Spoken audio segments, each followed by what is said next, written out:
মিরাজ ভাই সুস্থ হওয়ার পরে প্রথম দেখা হইলো, এখন আলহামদুলিল্লাহ মোটামুটি সুস্থ। তারপর ওই যে স্ট্রেচারে ওই যে কি বলে ওইটারে ভর করে চলতে হচ্ছে। সবাই মিরাজ ভাইয়ের জন্য একটু দোয়া করবেন, তবে সবার দোয়ায় আলহামদুলিল্লাহ এখন সে খুব ভালো। আগে তো অনেক ভালো আছে ভাই, সমস্যা নেই। এখন কোনো সমস্যা নাই তো ভাই?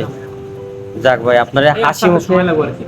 ওটা আচ্ছা। আপনি তো ওখানে ছিলেন কতদিন জানো হসপিটালে ছিলাম আমরা 10-15 দিনের মতো, তারপর বাসায় ছিলাম আর কি 2 মাস ভাই? আগে। মানে আপনি একটু যদি বলতেন মানে অ্যাক্সিডেন্টটা কিভাবে হইলো আর কি, ওটা যদি অ্যাক্সিডেন্ট হচ্ছে কি ভাই, এটা হচ্ছে গাড়ি জোরে চালানোর কারণে। হুম। সবাই বলি মালয়েশিয়াতে আমার যে ভাই ব্রাদার যারা গাড়ি চালান একটু স্পিডটা লিমিট করে চালাবেন, বিশেষ করে রাত্রে।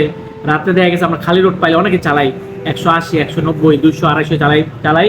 কিন্তু অ্যাক্সিডেন্টগুলো মূলত হয় গাড়ি ওভার স্পিডের কারণে। যেমন আমার গাড়িটা ওভার স্পিড ছিল, প্রায় 200 মতো ছিল।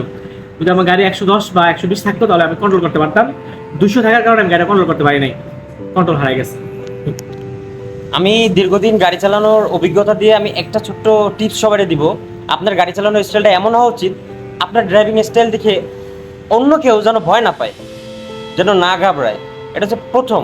আর সেকেন্ড কথা হচ্ছে গিয়ে, আমি মনে করি আপনি যদি সতর্ক থাকেন, আপনারা যদি লরিও আপনারা টার্গেট করে মানে মাইরে দিতে আসে, ইনশাল্লাহ তাও পসিবল না যদি আপনি শুধুমাত্র সতর্ক থাকেন।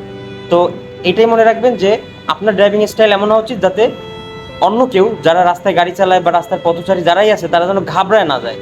এতটুকুই মেনটেন করলে আলহামদুলিল্লাহ আর কোনো সমস্যা নাই। আমি একটা জিনিস কি ভাই, মানে সময়ের চেয়ে জীবনের মূল্য অনেক বেশি। অনেক বেশি। আমরা মাঝে মাঝে কই না যে ভাই কে যাইতো 20 মিনিটের মধ্যে, তাড়াতাড়ি করে চালাই ফার্স্ট লাইনে করে।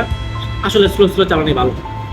এটা আসলে ভাই ফেস যারা করবে তারা বুঝতে পারবে। অনেক সময় আছে যারা এই যে আপনি শিক্ষা নিছেন, নিজে ফেস করছেন, এই জন্য কারণ আপনার কথায় যারা শিক্ষা নেবে তারাই মানে ভালো করবে। এখন এখন দেখা গেছে আমি যদি আমার বন্ধু লোকে যাই না, ওই যদি গাড়ি একটু জোরে চালায় না, আমি ওকে গাড়ি নামাই দাম চলবো। তো ভাই আমি গাড়ি চালাইলে আমার মনে হয় আপনি পছন্দ করবেন।